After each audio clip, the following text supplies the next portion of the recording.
In this video, we're going to be looking at the topic of diseconomies of scale in economics. So the definition of diseconomies of scale is the increases in long-run average costs due to a firm's growth. Okay, so the bigger the firm gets, the more its long-run average cost is going up. So in this diagram here, you can see I've drawn an LRAC curve. The minimum point on the LRAC curve is there. And after that point, when the quantity starts going up, the quantity of output that the firm produces starts going up, it starts having diseconomies of scale.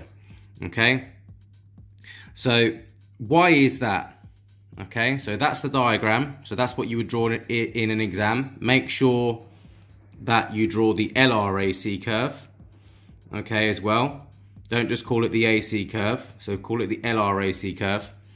So why do we have diseconomies of scale? So we have internal diseconomies of scales, which is within the business, so problems within the business. And we have external economies of scale, which are problems outside the business. Okay, so let's look at internal. So what could happen as a firm gets bigger? So the more labor it hires, the more communication issues it suffers. So it takes a longer time to do the same job.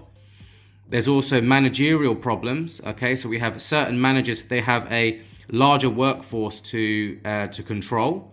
And also in some industries, in some businesses, there can be too many managers that are hired to do quite similar jobs. Okay, so that leads to a waste of money. Also, with bigger businesses, we have more divisions and departments as well. So this could be different departments, they have their own objectives, they're competing with one another, so they don't always work together well as a team.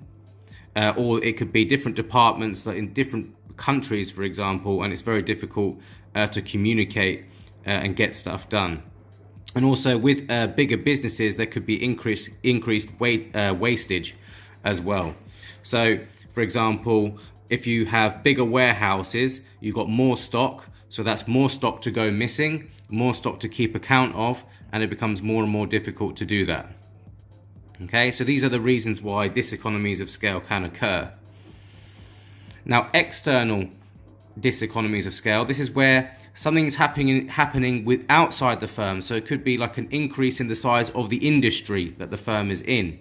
So if there's increased demand and growth in the industry, that could lead to an increase in the price of the factor inputs within that industry. So the raw material costs, for example, the labor costs, for example.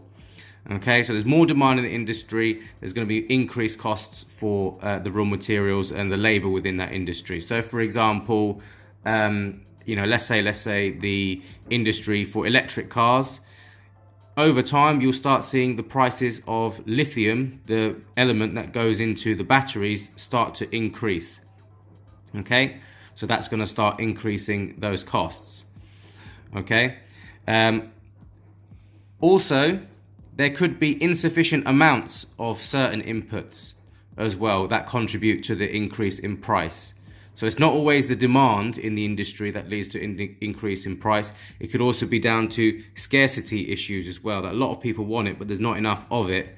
Okay, and that can also lead to increased prices when the industry grows. Okay, and that can cause problems for the firm in terms of its average cost. So hopefully that makes sense. Any questions, leave them down below in the comment section. Thank you.